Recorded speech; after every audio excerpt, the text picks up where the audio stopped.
La ciudad de La Plata es la capital de la provincia de Buenos Aires, el distrito más grande de la República Argentina. Está ubicada a 56 kilómetros al sudeste de la ciudad de Buenos Aires y cuenta con 690.616 habitantes según el censo de 2001. Fundada el 19 de noviembre de 1882 por el entonces gobernador de la provincia, Dardo Rocha, su traza fue concebida por el arquitecto Pedro Benoit. La Plata es el paradigma del urbanismo del siglo XIX. También es un ejemplo del higienismo que comenzaba a tomar importancia en la época de su fundación. Puede afirmarse que es la primera ciudad construida en el mundo de acuerdo a las ideas republicanas, en pleno afianzamiento de la revolución industrial y de la ciencia positivista.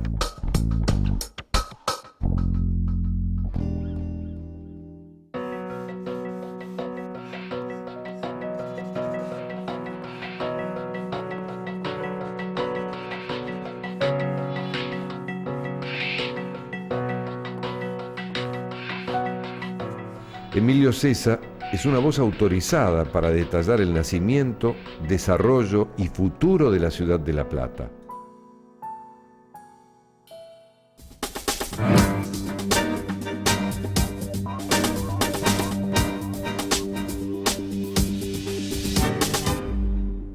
La ciudad de La Plata, que fue fundada desde nuevo en el año 1882, es un producto puro de lo que se llamó la arquitectura y el urbanismo higienista.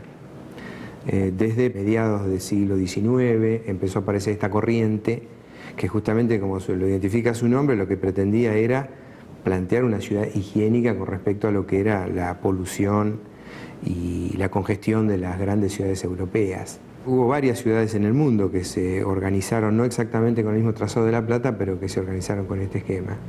Y esto tenía que ver con la regulación de las manzanas, con la calidad de la vivienda, con la higiene general de la arquitectura de la construcción y con el tránsito. Ahí empezaba a aparecer la electricidad. En última instancia era un dato muy importante, porque empezaba a aparecer modalidades de tránsito colectivo o de mucho desplazamiento de gente. Entonces las calles tenían que ser prolongadas, largas, con cierta dimensión de ancho, y la cuestión de la higiene estaba acompañada, en el caso de La Plata, por una cuestión clave que es la vegetación. Esto configura un trazado muy particular de lo que se llamó el casco urbano fundacional, que es una superficie de aproximadamente 1 legua cuadrada. Toda esta cuestión significaba el advenimiento de los transportes colectivos, entonces hacía falta calles rectas, las avenidas estas cada 6 cuadras tenían rambla, con lo cual el transporte se suponía que iba a transitar por la rambla, cosa que no se cumplió. Pero fue una ventaja para la ciudad porque gracias a eso las ramblas están arboladas y son parte de este contexto de arquitectura verde que la ciudad tiene, que es uno de sus patrimonios más valiosos.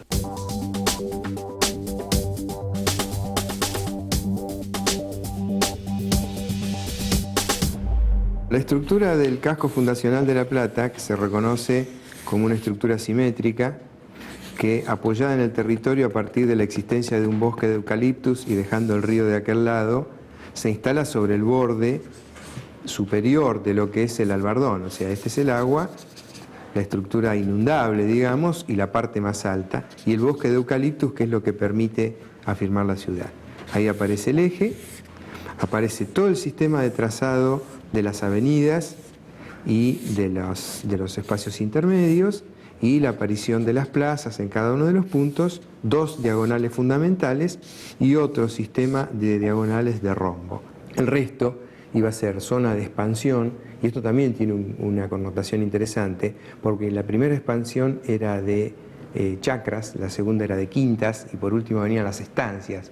O sea, había toda una cuestión de planificación del territorio que después se desvirtuó en el crecimiento, pero que originalmente estaba concebido de esa manera. Cada uno de estos elementos se compone de bloques manzana de 6 por 6, con calles de 18 metros intermedias y en los ángulos las plazas. O sea, este es uno de estos modulitos. Las avenidas tienen 30 metros de ancho, las calles 18, y a partir de ahí se organiza toda la estructura simétrica de las tramas de avenida con el eje en el medio, en un sistema regular, donde cada uno de estos módulos es uno de estos. Aparecen los diagonales principales, el rombo del secundario, y esto da lugar a la aparición de un sistema de espacios abiertos de la sucesión de plazas, de las cuales algunas son significativas y están en la estructura del eje, y la otra van repitiendo exactamente esta modulación que le impone la cuadrícula. El resto de la ciudad se iba a trabajar, o se iba a concretar, construyendo una trama homogénea de viviendas individuales, casi todas en ese momento, así estaba concebido. La pieza fundamental es la Casa Chorizo, la famosa Casa Chorizo, que es una casa que en los terrenos de ancho pequeño, que fue como se organizó el parcelamiento de La Plata, el loteo, constituye una pieza clave, que es una fracción de la mitad de la casa romana, la casa patio, galería, habitaciones, y los edificios públicos iban a sobresalir como puntos singulares.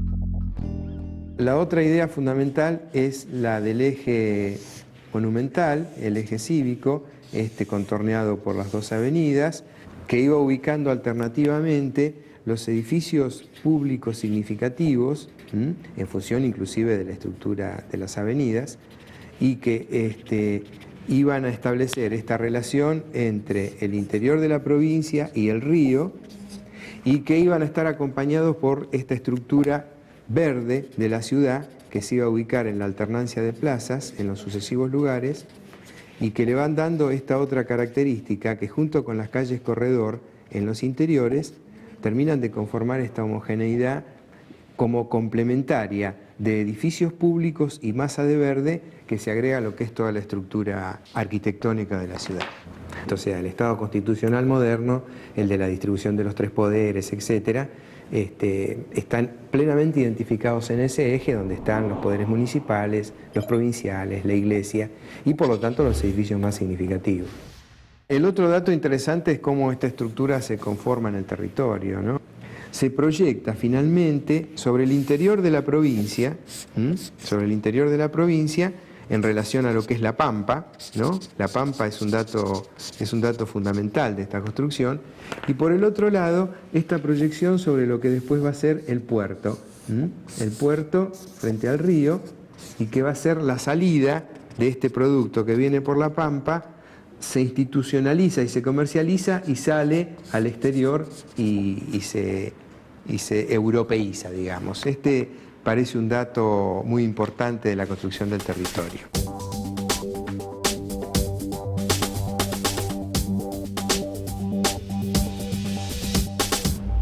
La ciudad se ubica sobre la parte más alta de borde del Río de la Plata, lo que se llama el Albardón, encaja exactamente en ese punto, y por debajo de eso y llegando al río y de espalda al río, finalmente es una ciudad que se construye de espalda al río, como casi todas nuestras ciudades, aparecen dos poblaciones cercanas que son Berisso y Ensenada.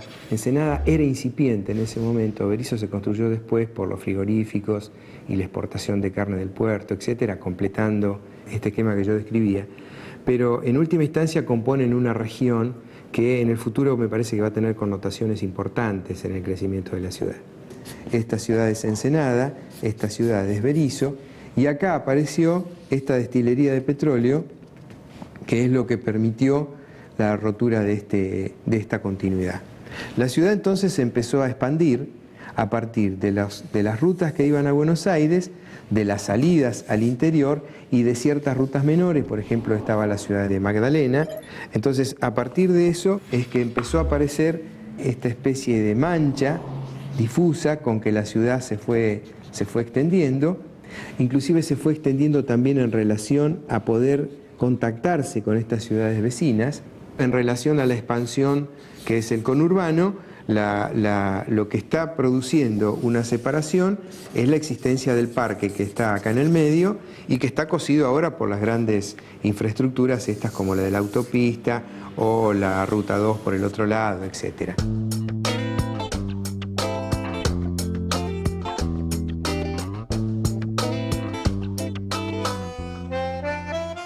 Es interesante ver cómo la forma en que está sectorizado el territorio en la arquitectura fundacional, esto de sistema de calles, avenidas, plazas y manzanas, cuando la manzana se lotea y produce una estructura de lotes que no pasan los 10 metros o los 15 a lo sumo, bueno, produce una arquitectura ajustada a esas dimensiones. Entonces La Plata es una ciudad construida a partir de sumatoria en el tiempo, de una construcción progresiva en el tiempo de pequeñas arquitecturas o pequeños emprendimientos. Esto da una condición particular, que es la de una sumatoria de obras individuales, de iniciativas privadas.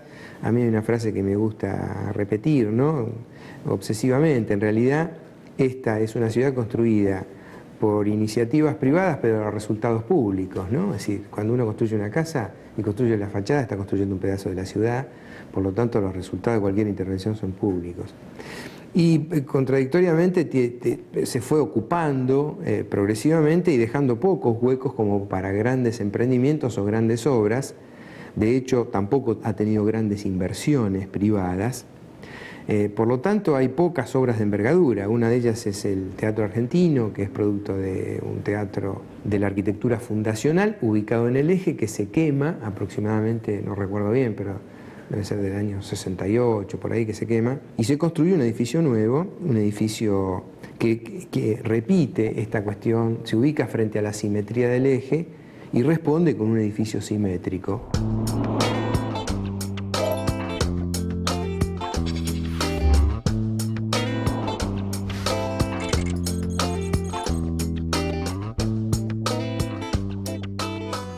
Lo que estamos viendo es el Teatro Argentino, que está puesto también en el Eje. Esta es la avenida 53, es un edificio absolutamente simétrico que tiene la sala de teatro principal puesta exactamente en el medio y la planta baja libre. Descompone bastante lo que es el trazado de las calles porque tiene estos grandes retiros, que son estos espacios secos que se contraponen un poco con esta tradición de La Plata de los edificios públicos rodeados de verde. Tiene una sala también ubicada con esta especie de gesto simbólico de acomodarlo exactamente en la mitad de la manzana, y tiene aperturas simétricas en las dos avenidas, la 51 y la 53. Acumula algunos defectos en cuanto a esta realización de esto que se proponía, en cuanto a poder tener una planta baja muy ocupada y extender la dimensión de la calle convencional. En realidad, creo que estamos habituados a vivir en la arquitectura de la calle, y lo que ha funcionado en los grandes espacios son aquellos que en la ciudad de La Plata están nutridos por la naturaleza, y esta cosa seca del teatro, de los lugares secos y demás, ha entrado un poco en contradicción con esta cuestión. Es un edificio muy extenso, que también tiene algunas dificultades en acomodar la escala de los eventos que tiene, o sea, un edificio que no puede funcionar permanentemente con la magnitud de las 2.000 o 3.000 personas que entran en las salas, sino que a veces trabaja con poca proporción de personas, por lo tanto parece un edificio vacío.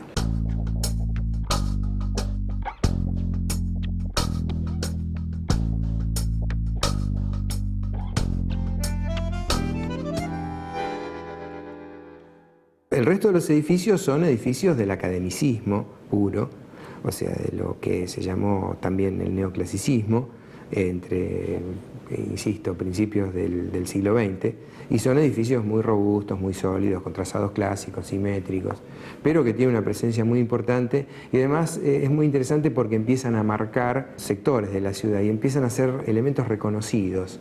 Es muy interesante la diversidad de estilos en función de los arquitectos que concursaron y que ganaron los concursos, casi todos alemanes. Pero, por ejemplo, la municipalidad aparece como una gran casa rural o de campo, con un estilo de torres y de partes, un edificio chato con ciertos puntos de altura. La parte de atrás, que tiene la sala del Consejo Deliberante, por ejemplo, que es una arquitectura muy particular, curva, etc. Otros edificios más afrancesados, estos volúmenes puros, con aventanamientos regulares, terminación de techo de mansarda. Es decir, hay una cierta hibridez o heterogeneidad en los estilos de los edificios, pero lo que no se puede negar es la presencia urbana que tienen, la alta presencia urbana, e insisto, se transforman en puntos destacables de la ciudad y de reconocimiento. De lo contrario, la ciudad en una trama tan regular y de manzanas como esta sería demasiado homogénea en cuanto a la lectura. Estos edificios contribuyen a remarcar puntos particulares, junto con el trazado de las diagonales que establece dimensiones diferentes en los cruces entre la trama regular y las diagonales, y que fueron puntos que originalmente iban a estar destinados a alojar a edificios públicos institucionales menores, como las escuelas, los lugares de atención médica, etc. Acá nosotros tenemos la Plaza Moreno, el edificio de la municipalidad con las dos torres laterales y el edificio de la catedral en este punto, que le dan un marco muy particular a la plaza. Después nos encontramos con la Plaza San Martín. Estos son dos lugares intensamente libres de la ciudad, son lugares muy amplios. Entonces acá nos encontramos con la Casa de Gobierno Provincial y el edificio de la legislatura. En el medio de todo esto está el Teatro Argentino. Entonces acá tenemos la Casa de Gobierno de la provincia, la legislatura, el Teatro Argentino, la municipalidad, la catedral y finalmente, frente al bosque, en uno de estos perfiles, está la Casa Curuchet, dando frente al bosque y en una manzana de la trama de la ciudad.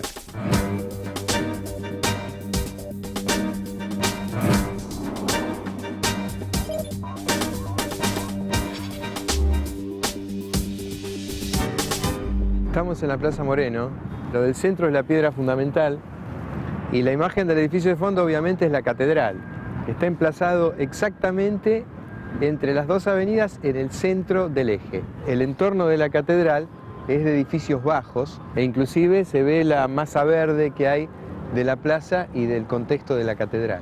Pero es importante ver cómo la falta de edificios de altura en el fondo, en la construcción del fondo de la ciudad, enmarca más todavía y potencia más la dimensión de la catedral. Y en el entorno empezamos a ver esta serie de edificios, el de la Curia, que es el edificio verde chiquito, y una serie de edificios comerciales que junto con la vegetación son los que terminaron de darle cierto entorno a la plaza. Y acá en el fondo encontramos el edificio de la municipalidad, que también está emplazado en el eje de la ciudad, que es uno de los edificios originales, fundacionales, que se concursó en un concurso internacional, y los dos edificios laterales de las torres administrativas.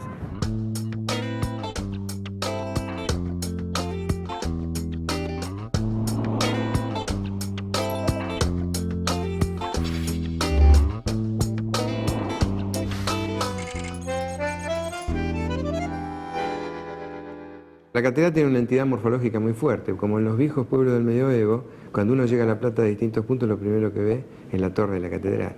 Y es un artefacto extraño, porque es una masa de ladrillo que nunca fue terminada, con los revoques que debía tener, y que se supone que, entre comillas, es una réplica de la Catedral de Colonia en Alemania.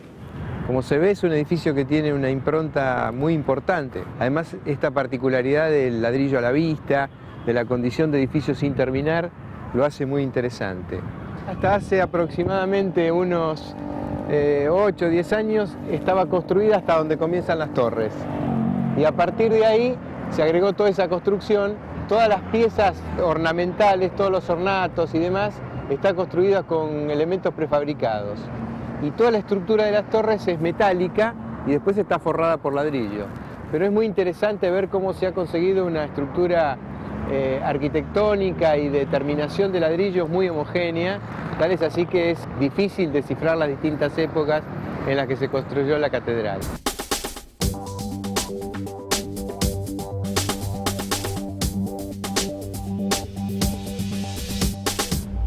La ciudad a lo largo del siglo empieza a trabajar como una ciudad activada por la gente, a la par que las instituciones, entonces empiezan a aparecer modalidades de consumo, otros espacios necesarios que el eje no los podía resolver. La cuestión de la calle Corredor en última instancia es incuestionable en cuanto a albergar una arquitectura urbana o de espacio público que permite el desarrollo de esta vida de intercambio comercial, institucional, etc.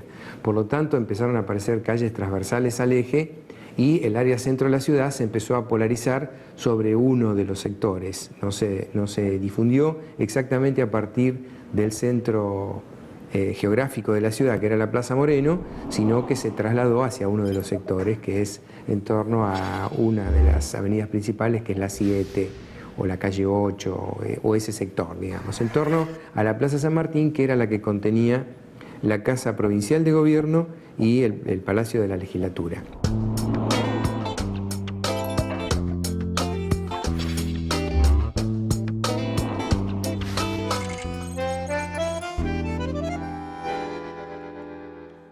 Estamos en la Plaza San Martín de La Plata, también ubicada en el Eje. Este es uno de los típicos edificios institucionales. Es la Cámara de la Legislatura Provincial, Cámara de Diputados y Senadores.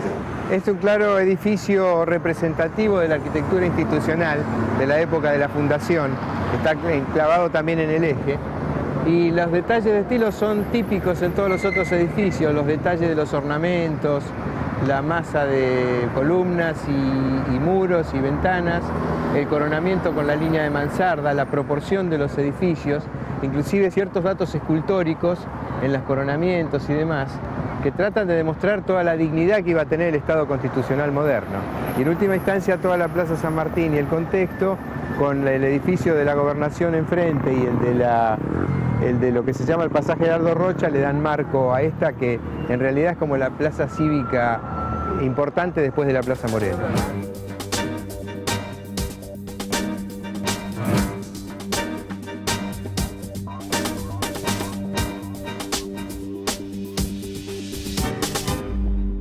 De alguna manera la ciudad se densifica, llega en este momento a tener aproximadamente el casco urbano alrededor de los 300.000 habitantes y la región, lo que sea el resto del partido, la expansión de la ciudad, debe estar en los 650.000 habitantes aproximadamente. Es un número manejable, es una densidad todavía soportable, empieza a arrojar en este momento los primeros conflictos sobre los cuales después podremos conversar un poco. En términos arquitectónicos aparece la misma superposición de estilos que se pueden ver en cualquier ciudad de las nuestras, digamos, de las argentinas, no me animo a decir de las latinoamericanas. Pues si hay algo que tiene La Plata es de origen y de desarrollo, ejemplificar, presentar directamente esta cuestión de arquitectura latinoamericana, no iberoamericana. Estamos ligados a una producción que está vinculado a un origen bien latino de lo que es la sociedad y la arquitectura que la representa. No hay una textura de ciudad con origen español o iberoamericano como en otras ciudades latinoamericanas. La Plata en ese sentido, como muchas de nuestras ciudades, como lo es Buenos Aires, Rosario, Mendoza, aún Montevideo y muchas otras ciudades de América Latina, tienen una impronta de cierto internacionalismo mirando a lo latino que se expresa claramente. Y recibió los impactos del movimiento moderno, por supuesto. Una expresión clara de esto es la construcción de la Casa Curuchet, obra de Le Corbusier.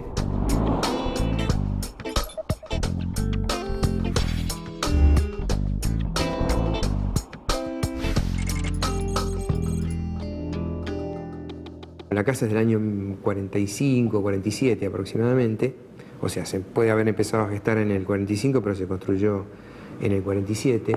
Y es muy interesante lo que representa en su origen, primero porque Curuchet era un médico que diseñaba instrumentos de cirugía y como tal estaba seducido por lo que el movimiento moderno le podía proveer en cuanto al diseño de estos artefactos que había que inventarlos para poder trabajar. Y esto hace que él busque al arquitecto más reconocido en ese momento para que le diseñe su casa. La obra de Le Corbusier es excelente en ese sentido, es una obra paradigmática de Le Corbusier, además de la arquitectura de ese momento. Yo creo que Le Corbusier buscó toda la vida hacer una casa, en toda la obra de Le Corbusier hay una casa dando vuelta, que es esto de poder hacer una vivienda colectiva como si tuviera condiciones de una vivienda individual. Y la Casa Curuchet es esto, es una de las casas paradigmáticas de Le Corbusier puesto un piso más arriba. Es interesante ver cómo esta casa, a pesar de que interiormente está muy ahuecada, es capaz de recomponer la línea y el plano de la fachada. Y las dos casas laterales existían en el momento que se construyó la casa. Le Corbusier tuvo fotos de este lugar y pudo recoger la línea prácticamente de nivel de las dos casas para absorber la medianera de la derecha y recoger los retiros de la casa de al lado. La casa gana toda la potencia del terreno, es un terreno muy pequeño, pero consigue, a partir de la estructura independiente, de los espacios interiores y de la proyección con la terraza como continuación del espacio de la plaza y de este pequeño verde, capturar toda la dimensión de la naturaleza que tiene adelante.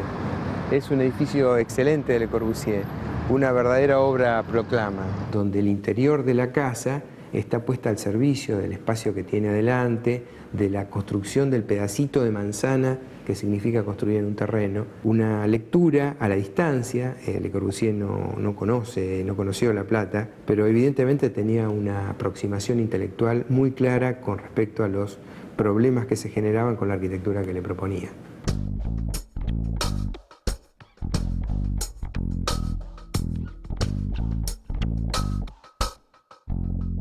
En términos arquitectónicos es interesante poder tener una mirada sobre cómo se fue construyendo y cómo la arquitectura en sus diversos periodos fue dialogando con esta arquitectura original de La Plata, esta que decíamos de la proporción de la arquitectura residencial privada a los edificios públicos. Y hicimos una valoración de lo que era la Curuchet.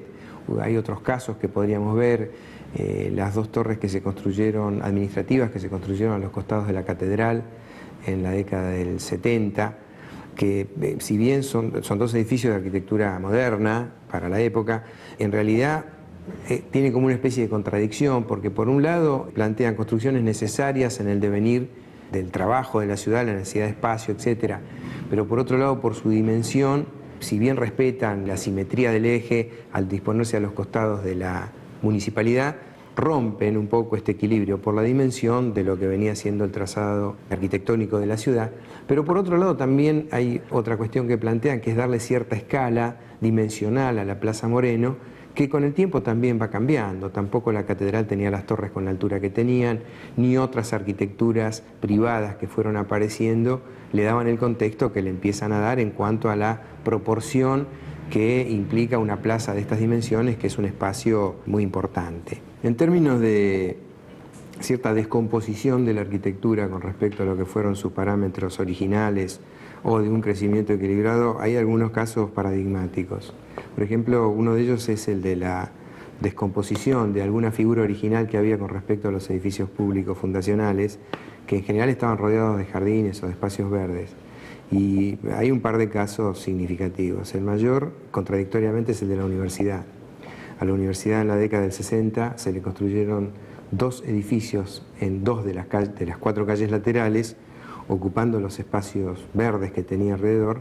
Por lo tanto, el edificio perdió totalmente esta dignidad que tenía y produjo unos tremendos aparatos que congestionan la calle, etc. Son producto en última instancia de una tensión excesiva sobre las áreas centrales de la ciudad, donde todas las actividades institucionales que reclaman gran asistencia de gente se concentran en el centro y producen estas alternativas desesperadas de incorporar espacio.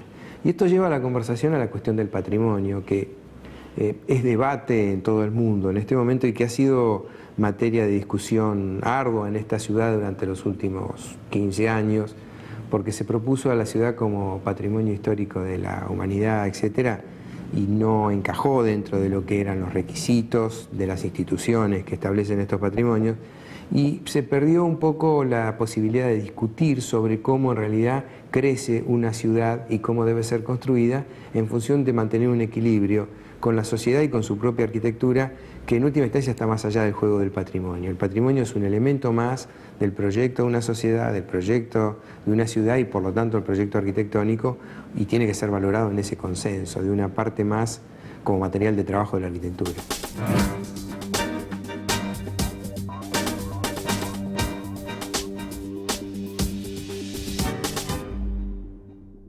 Una visión sobre un destino optimista, sobre la ciudad, el territorio y lo inmediato, tiene varias lecturas. Si empiezo por el territorio, no puedo dejar de ver de que La Plata forma parte de una región junto con Berisso y Ensenada, que son dos ciudades próximas, que están frente al río, y que están separadas por un aparato gigante que es una destilería de petróleo, que es la destilería más grande de la Argentina. En el momento en que esta destilería se desmantele, se va a producir un hueco que va a juntar los 3 territorios. Por lo tanto, hay una zona de expansión inmediata de La Plata que está pegada al casco fundacional, que es sumamente importante. O sea, el futuro contexto urbano regional, La Plata, Berisso y Ensenada, como un continuo, va a establecer primero la necesidad de llenar y de alojar a un montón de gente e instituciones en una superficie muy importante como es la de la destilería de petróleo, pero por otro lado pone en relación a La Plata con Berisso y Ensenada y por lo tanto con el río. Entonces esto produce una figura ampliada y complejizada de la ciudad que tiene que ser observada. Es decir, la ciudad, como está creciendo en 3 direcciones en función de las rutas, va a tener el cuarto lado como expansión en una estructura que se presenta absolutamente vacía, no contaminada por los sucesivos crecimientos anteriores, donde el casco urbano no se extendió y la ciudad creció por diversidades heterogéneas en última instancia.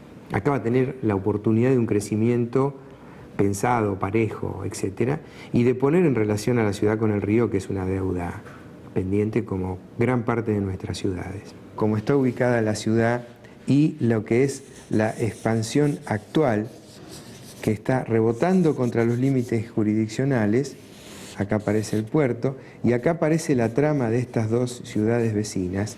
La Plata está tratando de fabricar, de repetir, aunque sea en términos viales, esta entidad en un primer contexto que sería el que repite una sucesión de avenidas y de trazados sucesivos. Es imposible que proyecte el sistema de avenidas y de manzanas al exterior porque está construyéndose de una manera distinta, pero por lo menos puede llegar a replicar ciertos elementos. Lo que me parece clave es que en este momento la ciudad tiene su área más congestionada en este sector, que es la zona centro, está siendo agredida, tensionada, y me parece que debería empezar a utilizar ciertas oportunidades. Una de las más claras son las de los terrenos de ferrocarril, vacíos, tiene 4, que la rodean exactamente en esta posición, y que me parece que eso podría dar lugar a la generación de algunos subcentros complementarios que podrían dar lugar a una ocupación de actividades y a una distribución de actividades ya no apuntada a manejarse exclusivamente con el centro.